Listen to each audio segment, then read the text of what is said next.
इस्तेमाल करें, social distance का खास ख्याल रखें, अपने आप बार-बार से गुजारिश की जाती है कि जो इंतजाम के साथ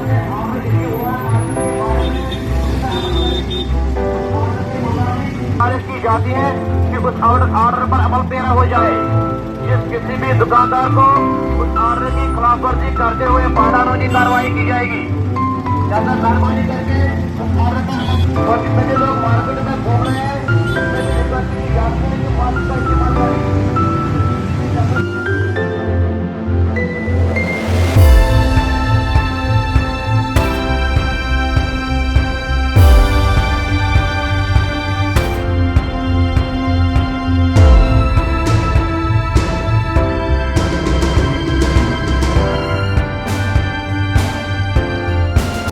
मैं सबसे पहले आपसे अर्ज़ करना चाहूँगा, मैं आज ही नहीं खड़ा हूँ, मैं ट्रैफिक पुलिस से वाबस्ता हूँ। हम रोज़ ही ट्रैफिक पुलिस जो हमारी रोज़ ही सड़क पे खड़ी होती है चेकिंग करते हैं। आज हम ओवरलोडिंग चेक करते हैं और देखते हैं कि SOP गाइडलाइंस को लोग फॉलो कर रहे हैं कि नहीं है। जितनी भी पैसेंजर गाड़ियाँ हैं उनको हम काउंसिल भी कर रहे हैं और चेक भी कर रहे हैं। जिनमें ओवरलोडिंग पाई जाती है उनको बुक भी कर रहे हैं। तो कोशिश हम ये कर रहे हैं कि सोशल डिस्टेंसिंग ये मेंटेन रखें और पैसेंजर व्हीकल में ओवरलोडिंग ना हो और हम पेंडेमिक से अच्छी तरह से लड़ पाएँ। ये हमारी आज की सुबह से कितने चैलेंज कटे? बहुत सारे चैलेंज हमने वॉलेटर्स को बुक किया है, एक ही जगह पे नहीं, बटमालू में किया है, लाल चौक में किया है, हर जगह ट्रैफिक पुलिस की जो हमारे ऑफिसर्स हैं वो बुक कर रहे हैं वॉलेटर्स को। तो एग्जैक्ट डाटा मैं आपको बाद में बता सकता हूँ, बट वी आर कंटिन्यूइंग हमारा यहाँ पर आपको लग रहा है कि लोगों में वो एजुकेशन ज़रूरत है या वो भी फॉलो कर रहे हैं?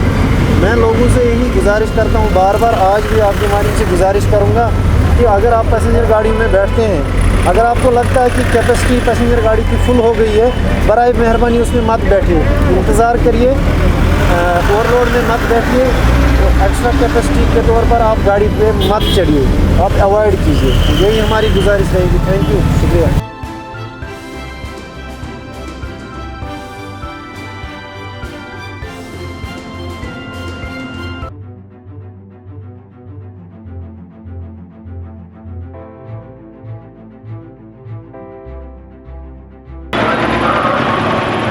ये जो कोविड के हवाले से कल एक आर्डर हुकूमत की तरफ से, लेफ्टिनेंट गवर्नर साहब की तरफ से, और फिर हमें डिप्टी कमिश्नर श्रीनगर ने एक मीटिंग बुलाई थी जिसमें SSP श्रीनगर भी थे, और हमसे कहा गया कि आप कल से रिस्ट्रिक्शंस फॉलो करिएगा। लेकिन इससे पहले ना तो हमसे कभी कोई मशवरा किया गया। बिल्कुल हम चाहते हैं कि बिल्कुल इस बीमारी को कैसे दूर किया जाए, उसी हवाले से हम भी चाहते हैं कि ये बीमारी ख़त्म हो जाए। हम इसके ख़िलाफ़ नहीं हैं, लेकिन ऐसा जब भी बात हुआ करती थी हुकूमत की तरफ से, तो यही बातें कहा हुआ करती थी कि नहीं, हम स्टेक होल्डरों से पूछेंगे, ऐसे नहीं होगा, लॉकडाउन बिल्कुल नहीं होगा, अगर होगा तो हम इनसे पूछेंगे। लेकिन मुझे लगा कि कल इन्होंने एक तरफा फैसला लेके और एक कन्फ्यूजन सा पैदा हो गया है कि यहाँ पे कि आप 50% मार्केट को बंद करें। क्या 50% मार्केट को बंद करें? ये मेरा सवाल है लेफ्टिनेंट गवर्नर साहब से और यहाँ की इंतज़ामिया से, डिविजनल कमिश्नर साहब से और बाकी जो यहाँ के ऑफिसरान हैं उनको ये मेरा सवाल है। नंबर 2, आप सिर्फ दुकानों को बंद करते हो।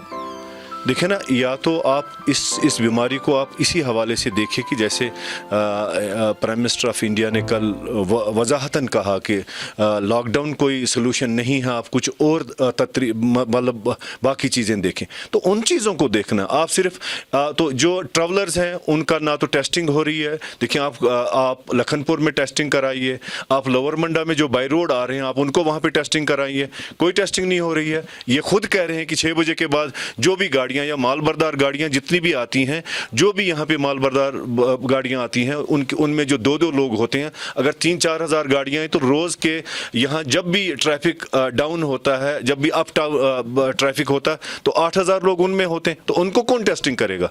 उसके बाद जब आप एयरपोर्ट को देखोगे वहाँ पे कोई ऐसी कोई टेस्टिंग नहीं हो रही है, वो एक फॉर्मेलिटी सी हो रही है। देखिए, इन चीज़ों पर आप ध्यान दीजिए कि हमने इस बीमारी को रोकना है। ऐसे नहीं है कि आप उठा के सिर्फ दुकानदारों को बंद करते हो ऐसा। और दुकानदार, बिजनेस कम्युनिटी ऑलरेडी परेशानियों में है। हमारे फाइनेंशियल इंस्टीट्यूशंस के कर्जे हैं। ये पिछले 3-4 सालों से ऐसा हो रहा है। ये कोविड अगर 1.5 साल से है या 1 साल से है तो उसके अलावा भी यहाँ पे कुछ और प्रॉब्लम्स थी हमारे को। तो ये सारी चीज़ें आज उनके एम्प्लॉई हैं, आज हमने लेन देन है, हमने फाइनेंशियल इंस्टीट्यूशन, तो वो सारी चीज़ों को कैसे देखा जाएगा, ये एक बहुत बड़ा मसला है। उसी हवाले से आज Kashmir traders and manufacture federation की जो मीटिंग हो रही है उसमें हमने यहाँ पे जिम्मेदारान को, जो हमारे जिम्मेदारान हैं उनको बुलाया गया है कि हम हुकूमत को क्या मशवरे दें कि इस बीमारी को ठीक करने के लिए, ना कि आप सिर्फ देखें आपके जो दफातर हैं वो खुले हैं, आपके बैंक्स खुले हैं, आपका ट्रैफिक वैसे सड़कों पे चल रहा है, तो ये सारी चीज़ों को रोकने के लिए कौन बैठा हुआ है? आप वहाँ से आते हैं, तहसीलदार हजरात आते हैं, SP हजरात आ रहे हैं, SHO साहब आ रहे हैं, मार्केटों में जा रहे हैं, लेकिन आप उनको भी तो रोके ना जिनकी वजह से नंबर 2 आप मास्क को मतलब कंपलसरी कर लीजिए, आप फेविगेशन कराइए, आप श्रीनगर म्युनिसिपैलिटी से कहिए कि फेविगेशंस करें। तो ये बीमारियों को रोकने का जो दुनिया में सारा कुछ होता है, ये रोकने का तरीका यही है। आप ऐसे नहीं उठा के कि आप जी बस सिर्फ दुकानें बंद करो और उसी वजह से ये सारा बंद हो जाएगा, ऐसा नहीं होगा। ये सारी चीज़ें देखनी है, आपने भी देखनी है, और उसके बाद आपने सोशल डिस्टेंस को कैसे आप अपने ऑफिस में कैसे कर पाओगे। आपकी जो अपनी मीटिंग्स होती हैं, चाहे सेक्रेटरीट में होती हैं या गवर्नर, लेफ्टिनेंट गवर्नर के यहाँ होती हैं, या पुलिस में कहीं मीटिंग्स होती हैं, आप थानों में देखें हाल कैसा है, आप बैंकों का हाल देखें। तो ऐसे नहीं होता है कि आप उठा के सिर्फ हमको कहेंगे कि आप जी बस सिर्फ दुकानें बंद करिए और उसी वजह से ये सारा कुछ बंद होगा। ये भी एक बहुत बड़ी बदकिस्मती की बात है कि एक जगह से गवर्नमेंट की एक जगह से कुछ एक मशवरा आता है और यहाँ का जो इंतज़ामिया है वो कुछ और कह रहा है। जब उन्होंने कल डिवीजनल कमिश्नर साहब ने खुद कहा कि ये लॉकडाउन नहीं है, अगर ये लॉकडाउन नहीं है, रिस्ट्रिक्शंस हैं, तो फिर दुकानें आप बंद क्यों कर रहे हैं? देखिए ना, उस दुकानदार जिसको आप बंद कह रहे हैं कि आप अपनी दुकान बंद करिए, उसके लिए लॉकडाउन है। तो जिसको आप कह रहे हैं कि आज आप खुला रखें तो कल आपने बंद करना है, उसके लिए लॉकडाउन है।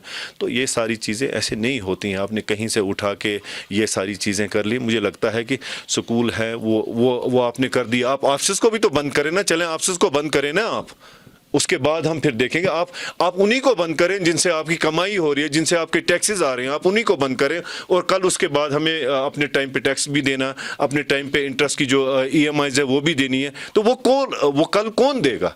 है ना, ये ऐसे नहीं है कि लोग ऐसे घबराए हुए हैं, क्योंकि ये हमने तजुर्बा देखा है। जो पीछे 2 महीने या 4 महीने या 6 महीने लॉकडाउन हुआ, तो उसके बाद हमारी इनकम टैक्स से भी नोटिसें आती रहीं, हमारी GST से भी कोई लिहाज नहीं किया गया, हमारे जो बैंक्स के EMI थे वो भी हमसे हटाए नहीं गए, उसमें भी कोई चीज़ नहीं की गई। ये सारी चीज़ें होती हैं, हुकूमत ने तब करनी होती हैं जब ये सारी चीज़ें इन मसाइल को देखें, और दुकानों को बंद करने से कोविड ख़त्म नहीं हो। जूझ रहा है।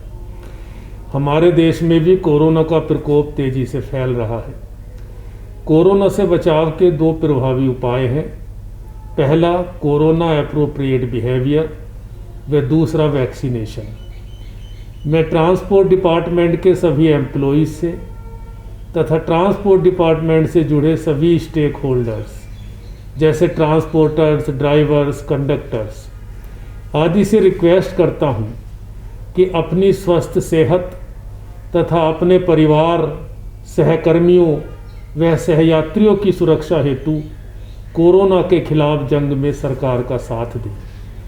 कोरोना एप्रोप्रिएट बिहेवियर जैसे सोशल डिस्टेंसिंग, सैनिटाइज़र का प्रयोग, बार बार साबुन से हाथ धोना व हर समय मास्क का प्रयोग करना सुनिश्चित करें। वैक्सीनेशन जरूर कराएं। अभी 45 वर्ष से ऊपर के व्यक्तियों का वैक्सीनेशन जारी है तथा 1 मई के बाद 18 वर्ष से ऊपर के सभी व्यक्तियों का वैक्सीनेशन प्रस्तावित है। वैक्सीनेशन से ही कोरोना से बचा जा सकता है तथा कोरोना संक्रमण के प्रभाव को कम किया जा सकता है। अतः सभी से पुनः विनती है कि वैक्सीनेशन जरूर कराएं। Stay safe, stay healthy.